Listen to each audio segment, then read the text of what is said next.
അസ്സലാമു അലൈക്കും. പുതിയ വീഡിയോയിലേക്ക് എല്ലാവർക്കും സ്വാഗതം. ഇന്നുണ്ടാക്കാൻ പോകുന്ന മട്ടൻ സീഖ് കബാബ് അതെങ്ങനെ ഉണ്ടാക്കുന്നത് നമ്മൾ നോക്കാം.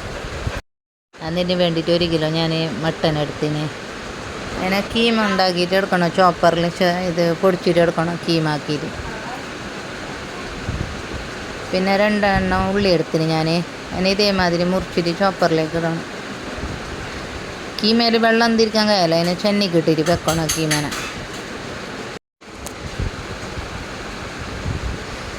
നോക്കി ഇനി ഇതേമാതിരി പൊടിച്ചിട്ട് എടുക്കണം. ഞാൻ കീമയില്ല ഇതേ ചോപ്പറിൽ പൊടിച്ചിട്ട് എടുത്തിനാ. പിന്നെ ഇത് ഉള്ളി പൊടിച്ചിട്ടെടുത്ത് പിന്നെ അതിനൊരു ചെന്നിക്കത്ത് ഇട്ടിട്ട് വെക്കണം, അരപ്പക്കത്ത് അതിൻ്റെ വെള്ളാരമ്പിട്ട്. ഈ ഇറച്ചിക്കത്ത് കുറച്ചില്ലേ ചർബി ഇരിക്കണം. അതിന് ഇത് മിഷനിൽ ഇറച്ചിൻ്റെ പീടികയിൽ തന്നെ ഇരിക്കുന്നു മിഷൻ, അതിലിട്ടിട്ട് പൊടിച്ചിട്ട് എടുക്കണം. ഞാൻ പോരല്ല തന്നെ ചോപ്പറിൽ പൊടിച്ചിട്ടെടുത്തിന്. 1 കിലോ മട്ടന് 200 ഗ്രാംസ് ചെറുപ്പി എടുക്കണം. ഒക്കത്തതിനെ പൊടിച്ചിട്ടെടുക്കണം. പിന്നെ നാട്ടിലൊന്നും കിട്ടുന്നില്ലല്ലോ അങ്ങനെ പൊടിക്കീമ. ഇപ്പം കിട്ടുന്നതെന്നറിയാലോ. ഈ ചോപ്പറിൽ നമ്മൾ പൊടിച്ചിട്ടെടുത്താലും മതി. ഇതേമാതിരി ഉള്ളി പൊടിച്ചിട്ടെടുത്ത് പിന്നെ ഇതേമാതിരി ചെന്നിക്കിട്ടിട്ട് വെക്കണത്. ഇങ്ങനെ വെള്ളമില്ലാതെ ഇങ്ങനെ ഇത് ഉള്ളിൻ്റെ വെള്ളത്തിനെല്ലാം എടുത്തിട്ട് കളയാൻ ഇങ്ങനെ കയ്യിലമർത്തിരി.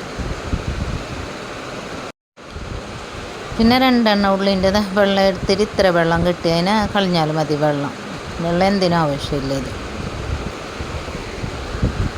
ഇത്ര വെള്ളം കിട്ടീനെ പിന്നെ കളഞ്ഞാൽ മതി, ഇത് ആവശ്യമില്ല ഇതിൽ. പിന്നെ ഇതിലേക്ക് 2 സ്പൂൺ വലിയ സ്പൂണിൽ മല്ലി, ഇടിമല്ലി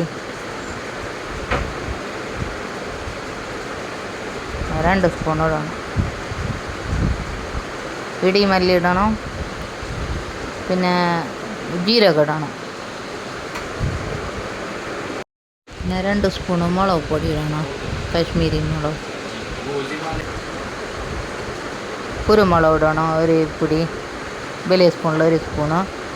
2-3 എണ്ണം കെത്ത ഇടണം. 2 ഏലക്ക ഇടണം. 2-3 കറാമ്പ് ഇട്ടാലും മതി. പിന്നെ ഇതിനെല്ലാം ഒക്കെ പൊടിച്ചിട്ടെടുക്കണം. എന്നെ ചൂടാക്കാൻ എന്തില്ല, എന്നെ പൊടിച്ചിട്ടെടുത്താൽ മതി മിക്സിയിൽ ചെറിയ. പിന്നെ 2 സ്പൂൺ ഇഞ്ചി വെളുത്തുള്ളി പേസ്റ്റ്. പിന്നെ ആവശ്യത്തിന് ഉപ്പ് 1 സ്പൂൺ. പിന്നെ ഈ പൊടിച്ച മസാല ഇല്ലേ ഇങ്ങനെ ഇതിലേക്ക് ഇടണം. നല്ല മിക്സാക്കിയിട്ട് എടുക്കണം എല്ലാം. ചില്ലി പ്ലസ് ഇല്ലേ മുളക് പൊടി പൊടിച്ചത് അതിടണം 2 സ്പൂൺ. പിന്നെ ഇല്ലേ നമുക്ക് എരിവിനനുസരിച്ചിട്ട് പച്ചമുളക് പൊടിച്ചിട്ട് ഇടണം. പച്ചമുളക് കൊത്തുമീർ അങ്ങനെ ഇട്ടാലും മോശമില്ല. എൻ്റെ അടുത്ത് കൊത്തുമീറില്ല, ഞാൻ ഇട്ടിട്ടില്ല. അങ്ങനെ പൊടിച്ചിട്ട് നല്ല മിക്സാക്കിയിട്ട് എടുക്കണം. ഒരു സൈഡിൽ വെക്കണം. ഒരു 3-4 മണിക്കൂർ അതിനെ ഒരു സൈഡിൽ വെക്കണം. 3 മണി ഇങ്ങനെ ഫ്രിഡ്ജിലെടുത്തിട്ട് വെക്കണോ 3 മണിക്കൂറോ. ഇത് പിന്നെ ഞാൻ ഇത് തവ വെച്ചിന് ഇതിൻ്റെ ഇരുമ്പിൻ്റെ. അതിനെ വെള്ളം കൈക്ക് കൊള്ളിച്ചിട്ടില്ലേ ഇതേമാതിരി ഉണ്ടാക്കിയിട്ട് എടുക്കണം. നോക്കാം എങ്ങനെയാണ്. നല്ല ടേസ്റ്റിനായിരിക്കും ഉണ്ടാക്കിയത്. നോക്കാം എങ്ങനെയാണ് ഇതേമാതിരി ഉണ്ടാക്കിയിട്ട് നോക്കി ഞാൻ. പിന്നെ നോക്കി ഇതേമാതിരി ഞാൻ അമർത്തിയിട്ടെടുത്തിട്ട് കുറച്ചേക്ക് ഞാൻ എണ്ണ ഒഴിച്ചിന് തവക്കത്ത്. കുറച്ചോ കൂടുതൽ എണ്ണ ഒഴിക്കാൻ കഴിയില്ല. കുറച്ച് എണ്ണ എത്തിയിട്ട് അതിനെ ഫ്രൈ ആക്കിയിട്ട് എടുക്കണം. ഡീപ്പ് ഫ്രൈ ആക്കിയിട്ട് എടുക്കണം. 3-4 എണ്ണം അങ്ങനെ വെച്ചിട്ട് ഇടാം. പിന്നെ സിഗിടിയിലുണ്ടാക്കിയെങ്കിൽ അത് നല്ലത്. ഞാൻ പിന്നെ കത്തിക്കാൻ പോയിട്ടില്ല.